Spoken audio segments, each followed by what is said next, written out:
Hey, howdy doody. The Slasher update released, and so did a bunch of new skins, and also one of the greatest gameplay updates that has hit the game since I've started playing. We will, of course, get into it, but I hope you enjoy. And of course, like last time, I used the community wiki, plus a mixture of my own friends for this video. If I get anything wrong, let me know in the comments below, please. Now, this isn't nearly as large as the Noli update, but that does not mean it's less impactful. To start, let's go with our main man, the Slasher. Now to start, this is not a rework. It never was. They never said it was. It is a redesign. Not a single gameplay element was changed for this killer. He didn't even get a section and balance changes. So there is little to talk about when it comes to the overall feel of the Slasher in particular. Now that said, the Slasher is amazing. Lots of new fandoms have been created by a single one of the redesigned skins alone. Jason, now the Slasher, is an original recreation of the beloved Friday Killer in order to follow along with copyright, and he looks amazing. Being a Bacon Hair and Prisoner of War back during the Bacon War placed in the Last Guest era, he also has a unique kill animation for Guest himself, showing Guest attempting to fight back, similar to Shedletsky and 1X. Along with the base skin and milestones, several, such as the Retro Vanity VIP Nun Party Barber Scene and Combat Initiation OST specifically, have been overhauled to follow along with the new Slasher look replacing Jason. More skins that have Jason's old look are being reworked or have already been reworked to fall in line with the Slasher. And to my good friend's dismay, Kevin has also been removed. No! From there, we also have Stitch Hair Slasher, which is a Springtrap reference from Five Nights at Freddy's, Home Runner Slasher, which resembles the Batter from OFF, the indie RPG from 2008, and the Duck Slasher, which is one of the Brawler skins resembling the Ducky playable character. Moving from there into skins, first we have John Doe, who got 5 skins and a skin update in this patch. Living Legend John Doe uses the modern John Doe avatar as a reference. I don't know how I got to this, but it looks amazing. Toon John Doe is just a cartoon version similar to 1X, and it's speculated that Jane Doe will be the 4th to get the Toon skin to match with 1X and Shed. Overgrown John Doe is a gardener overtaken by his garden. They updated 2017 to have a 2.0 Robloxian model. Shark Melon was a fan-made skin from Fish Metal, and Oozing Oscar is a skin based on the hat of the same name. 1X got 1 skin and a skin update. Toy 1X is the toy put into the game, and Hack Lord the OST got updated and they added an LMS with Heartbroken Shed.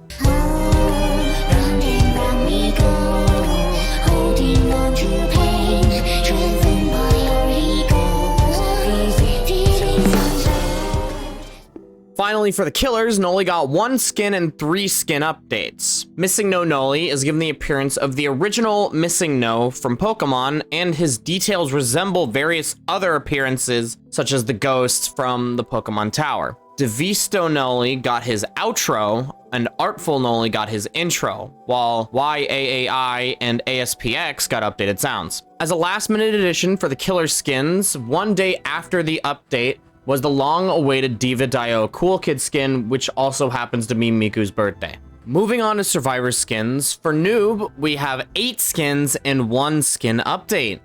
Shallow End Noob is part of the Summer Beach pack. Funnily enough, the render shows the woman torso, but it is not present in-game. Worker Noob resembles Elson from OFF, the RPG. Toy Noob resembles the real-life Roblox Noob toy. Taunt Noob is based off the Taunt ability from Die of Death.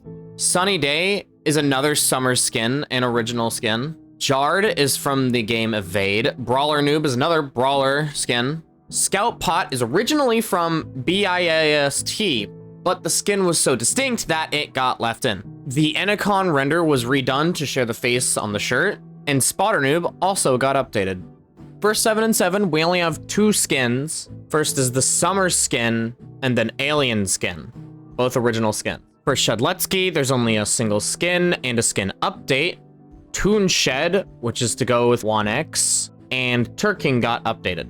Guest got 6 skins and a skin update. Rebel is one of the rebels from Evade. Block is a Civ with block and punch from Die of Death. Clobberbones and Commando go together as supposed friends. Jake is from Lumion Legacy and its predecessor, Brick Bronze. Gunner got updated, and I could not find anything about KO except for her name being a play on KO as in knockout. Chance got 4 skins. Brawler Clockwork, which is from Brawler. This is gained from winning a free-for-all in Brawler while wearing a Forsaken skin. Federation sports a clean silver suit and a crown and necklace donning the Roblox Federation symbol. Revolver is from Die of Death as a character with gun. Love Shot is the unique version of gun using Caretaker as well together from Die of Death again. Two Time got 1 skin and a skin update. Cloak is based on dash and cloak abilities from Die of Death, and Ghost got an update.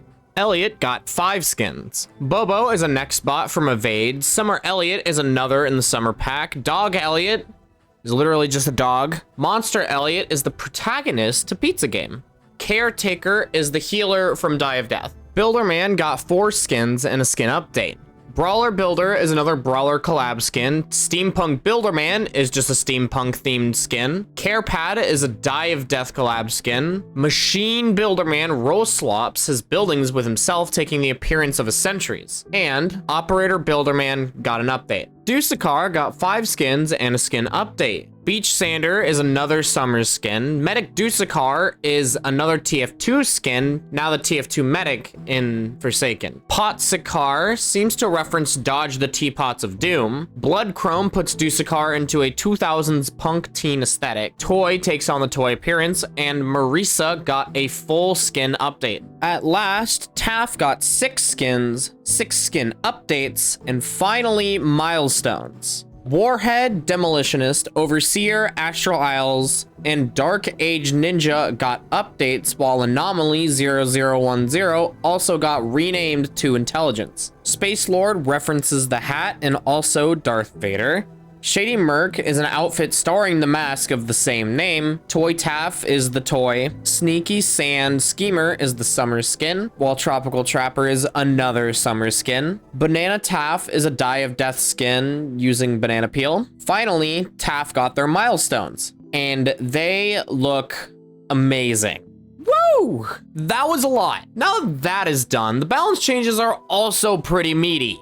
Two Time got a chunk of changes, including stab nerfs involving end lag and hitbox speed, and respawning now splitting their provided kill time in half. 15 seconds on respawn and 15 on death. 7 and 7's clones got improved pathing and now play chase themes properly, and the teleport got shortened by 0.5 seconds on the windup and considers killer spawns. Chance's gun explosion does 20 less damage down to 25 damage, but the cooldown got increased by 5 seconds. And Shadletsky's default fried chicken now also has a sound effect for eating.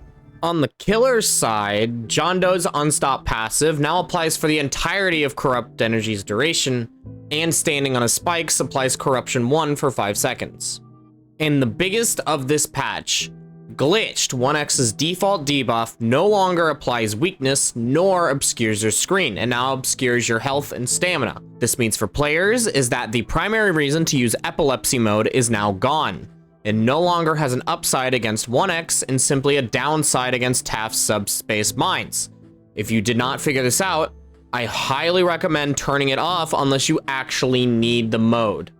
A few days after this slasher update, Noli also got a massive buff and Taff a big stacking nerf. Noli got his left click improved, his rush impact now gets a stacking buff per new player hit on a chain, his rush doesn't hit weird invisible walls, and his Nova explosion is now a sphere. Taff, on the other hand, got a stacking debuff for every Taff currently alive. His status effect that he applies gets shortened by 0.3 seconds per living Taff. Finally, the hitboxes got a complete overhaul to lessen the amount of desync that they were having. This update was one of the greatest changes Forsaken has gotten so far, and it's why it's the last thing in the video. Surely you felt it already, and I'm impressed with how well it works. I would try to describe it, but I genuinely don't know how it works. And with that, bar a massive amount of bug fixes and otherwise, which I highly recommend joining their Discord to read through, this is Lucky, signing off. See you later.